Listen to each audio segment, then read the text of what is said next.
السلام علیکم جی، وجیہ سنلویز here and you watching Alvila Associates. جیسے کہ آپ جانتے ہیں کہ ہم نے اپنی سپلیمنٹری لیکچر سیریز جو ہیں وہ سٹارٹ کی ہوئی ہیں، جس میں ہم ڈفرینٹ سبجیکٹس جو ہیں آپ کے پارٹ 1 کے ان پہ ڈیلی بیسس پہ لیکچرز جو ہے وہ اپلوڈ کر رہے ہیں۔ 7 گروپس کے اندر آپ کو نوٹس بھی شیئر ہو جاتے ہیں۔ ہمارے الویلا ایسوسیٹ کے واٹس ایپ گروپ کو جوائن کرنے کے لیے کانٹیکٹ کریں ایٹ مائی نمبر 031343845159۔ جیسے ہی آپ نے کانٹیکٹ کرنا ہے، آپ نے اپنی ساری کی ساری ڈیٹیلز بتانی ہیں۔ I mean to say your name, your college name, your gender, your part, I mean to say part 1 or 2, or then annual or supply etc. Then آپ کو ایک کنفرمیشن کال آئے گی 30 سیکنڈ سے 1 منٹ کی، جس میں آپ کو ساری چیزیں بریف کی جائیں گی۔ کنفرمیشن کے بعد آپ کو گروپ کے اندر ایڈ کر دیا جائے گا۔ وہاں پہ ڈیلی بیسس پہ آپ کو ریلیونٹ اسٹف جو ہے with lectures notes free of cost ملتا رہے گا۔ رش نہیں کیا اگر ان باکس میں آ کے، بہت زیادہ بزی روٹین ہوتی ہے۔ آل دا ٹائم میں کچھ نہ کچھ کر رہا ہوتا ہوں، جیسے کہ کالج میں لیکچرز، اور پھر ادھر آپ کے لیے 5 سے 6 لیکچرز ریکارڈ کرنا، اور ایٹسٹرا ایٹسٹرا۔ خیر، ہم نے اپنی جو ہے اسلامیات کی لیکچر سیریز سٹارٹ کی ہوئی ہے، جو کہ اینول اور سپلی دونوں اسٹوڈنٹس کے لیے ایکولی گڈ ہے۔ اور اس میں ہم نے سب سے پہلا کویشچن جو ہے، جو کہ 10 نمبر کے شارٹس ہوتے ہیں، شارٹ کویشچنس، وہ سٹارٹ کیے ہوئے ہیں، جس میں ہم اس سے پہلے 2 ویڈیوز جو ہیں وہ ریکارڈ کر چکے ہیں۔ آج ہم نے تیسری ویڈیو ریکارڈ کرنی ہے، لیکن اس تیسری ویڈیو کے جو کویشچنس ہیں ان کی طرف جانے سے پہلے I would like to request all of you to like and subscribe my YouTube channel with the name of Alvila Associates as mention on the screen. اور یہ نوٹس بھی آپ تک پہنچتے رہیں گے with the passage of time. تو بڑھتے ہیں ہم اپنے آج کے امپورٹنٹ کویشچنس کی طرف، ٹھیک ہے؟ لیٹ می یہ اسکرین نیچے نہیں جا رہی، لیکن چلی جاتی ہے ابھی، یہ زیادہ نیچے چلی یہ۔ اچھا جی، کویشچن نمبر 1 ہے، کہتے ہیں انسانوں میں قبائل اور خاندان کی تقسیم کا کیا مقصد ہے؟ انسانوں کے اندر جو قبائل میں تقسیم ہے، قبیلہ بنو ہاشم، ایسے آپ نے سنے ہوئے ہیں قبیلے، اور خاندانوں کی بنا پر جو تقسیم ہے، اس کا مقصد کیا تھا؟ یہ مقصد کیا ہے؟ تو اس کا جواب ہے جی، انسان کے تعارف اور پہچان کے لیے۔ دین ہے، اللہ کے ہاں عزت و اکرام کا کیا ذریعہ ہے؟ تقوی حاصل کر لیں، اللہ کے نزدیک آپ عزت دار ہو جائیں گے۔ امت مسلمہ کے کیا فرائض بیان ہوئے ہیں؟ نمبر 1 پہ ہے جی، وہ خیر کی طرف بلائے، نیکی کا حکم دے، برائی سے منع کرے، اللہ پر ایمان لائے۔ اہل کتاب کے بارے میں اللہ کا تجزیہ کیا ہے؟ تھوڑے لوگ ان میں سے مومن ہیں، زیادہ تر لوگ گناہ گار ہیں۔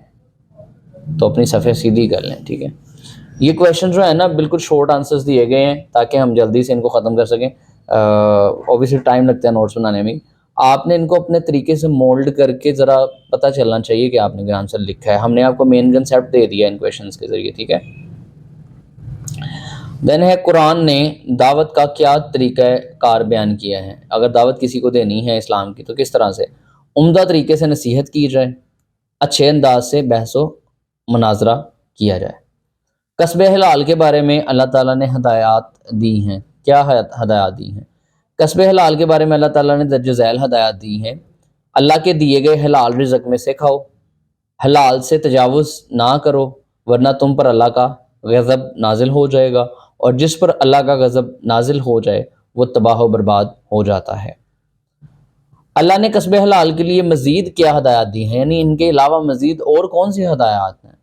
اللہ نے زیب و زینت اور پاک رزق جو بندوں کے لیے پیدا کیا ہے، کس نے حرام کیا ہے؟ وہ تو جائز ہے۔ دنیا کی یہ نعمتیں تو ان لوگوں کے لیے ہیں جو اللہ پر آخرت کے لیے زندگی خالص کرتے ہوئے ایمان لائے، اور یہ آیات اس لیے کھول کھول کر بیان کی جاتی ہیں تاکہ لوگ اللہ کی تعلیمات جان سکیں۔ اچھا جی، نمبر نیکسٹ ہے، اللہ نے مال کھانے کا کون سا طریقہ منع فرمایا ہے؟ اللہ تعالیٰ نے مال کھانے کا یہ طریقہ منع فرمایا کہ تم لوگوں کے اموال کو ناجائز طریقے سے کھاؤ، اور حکام تک اس لیے یہ معاملہ لے کر جاؤ تاکہ تم لوگوں کے اموال باطل طور پر کھا سکو، حالانکہ تمہیں علم ہوتا ہے کہ یہ مال حرام ہے۔ رسول کریم صلی اللہ علیہ وآلہ وسلم نے سب سے افضل کس کسب کا بتایا ہے، یا کیا بتایا ہے؟ افضل کسب کیا بتایا ہے، تو کہتے ہیں جائز تجارت اور انسان کا اپنے ہاتھ سے کام کرنا یہ افضل کسب ہے۔ دین ہے آدمی کی کون سی کوشش فی سبیل اللہ ہوتی ہے؟ اپنے لیے اور اپنے بچوں کے لیے حلال روزی کمانے کی کوشش جو ہے انسان کی وہ فی سبیل اللہ ہوتی ہے۔ حدیث کے لغوی معنی کیا ہیں؟ حدیث کہ جی خبر، بات، نئی بات۔ حدیث کے اصطلاحی معنی کیا ہیں؟ رسول اللہ صلی اللہ علیہ وآلہ وسلم کا قول، فعل اور تقریر، یعنی نبی پاک صلی اللہ علیہ وسلم نے جو کہا، جو کیا، یا نبی پاک صلی اللہ علیہ وسلم کے سامنے جو چیز کی گئی نبی پاک صلی اللہ علیہ وسلم نے اس سے منع نہیں فرمایا یا اس کو برا نہیں کہا تو وہ کیا ہے جی؟ وہ حدیث ہے۔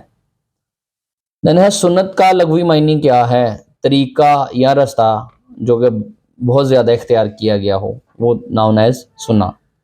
سنت کے اصطلاحی معنی کیا ہیں؟ آپ صلی اللہ علیہ وسلم نے جو کام کیا ہو اور دوسروں کو کرنے کا حکم دیا ہو وہ کہلاتا ہے سنہ۔ دین ہے حدیث کا درجہ کیا ہے؟ قرآن مجید کے بعد جو درجہ ہے وہ حدیث کا درجہ ہے۔ حدیث قدسی سے کیا مراد ہے؟ کہتا ہے وہ حدیث جس میں مفہوم خدا کی طرف سے ہو اور زبان رسول اللہ صلی اللہ علیہ وآلہ وسلم کی ہو وہ حدیث قدسی کہلاتی۔ قولی حدیث کسے کہتے ہیں؟ وہ حدیث جس میں آن حضور صلی اللہ علیہ وسلم کا قول یا گفتگو مذکور ہو وہ کہلاتی ہے قولی حدیث۔ تقریری حدیث یعنی وہ حدیث جس میں آن حضور صلی اللہ علیہ وسلم کے سامنے کوئی کام یا عمل کیا گیا اور آپ صلی اللہ علیہ وسلم نے اس پر پسندیدگی کا اظہار کیا یا چپ رہے یا آپ نے اس سے منع نہ کیا تو وہ کہلاتی ہے تقریری حدیث۔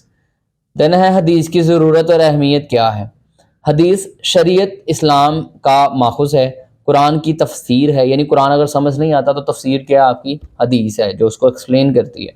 وحی خفی ہے، رسول اللہ کے طریقے کی آئینہ دار ہے، مسلمانوں کی اتحاد کا ذریعہ ہے۔ انکار حدیث کے اسباب کیا ہیں؟ خواہشات نفس کی پیروی، عیش پرستی، مغربی تہذیب کا اثر، یعنی آپ کب حدیث کو فالو نہیں کرتے ہیں؟ جب آپ عیش پرست ہو جاتے ہیں، آپ کی جو دلی خواہشات ہیں وہ آپ کو مجبور کر دیتی ہیں کہ آپ نے فالو نہیں کرنا، تو یہ وجوہات ہو سکتے ہیں۔ راوی کسے کہتے ہیں؟ کہتے جو شخص کسی حدیث کو روایت کرے، بیان کرے وہ راوی کہلاتا ہے۔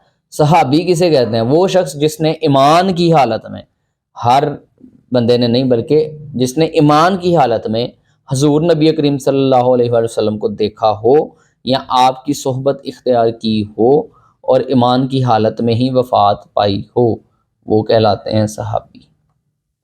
دین ہے تابعی کسے کہتے ہیں؟ جس نے نبی پاک صلی اللہ علیہ وسلم کو ایمان کی حالت میں دیکھا وہ تو صحابی ہے، تو جس نے صحابی کو آگے ایمان کی حالت میں دیکھا اور ایمان کی حالت میں ہی وفات پائی ہو اسے تابعی کہتے ہیں۔ صحاح ستہ کے نام لکھیں۔ صحیح بخاری یعنی احادیث کی جو کتابیں، صحیح بخاری، صحیح مسلم، سنن ابو داؤد، سنن نسائی، جامع ترمذی اور سنن ابن ماجہ۔ یہ ترمذی جو ہے وہ غلط لکھا ہوا ہے، ترندی لکھا گیا، یہ ترندی نہیں ہے ترمذی ہے، میم مس ہے اور آگے وہ زی ہے۔ دین قرآن کے بعد سب سے صحیح کتاب کون سی ہے؟ صحیح بخاری کا درجہ آتا ہے۔ تو یہ تھے آج کے موسٹ امپورٹنٹ کویشچنز اسلامیات کے جو کہ آپ نے سنے، ان کو ایز اٹ از آپ نے تیار کرتے جانا ہے۔ امپورٹنٹ شارٹ اگر یہاں سے کریں گے تو انشاءاللہ آپ کے 10 نمبر کی کویشچنز ان میں سے ضرور ہو جائیں گے۔ آج کے لیے اتنا ہی ہے، ملتے ہیں انشاءاللہ اپنی نیکسٹ ویڈیو میں، تب تک کے لیے اللہ حافظ، تھینک یو۔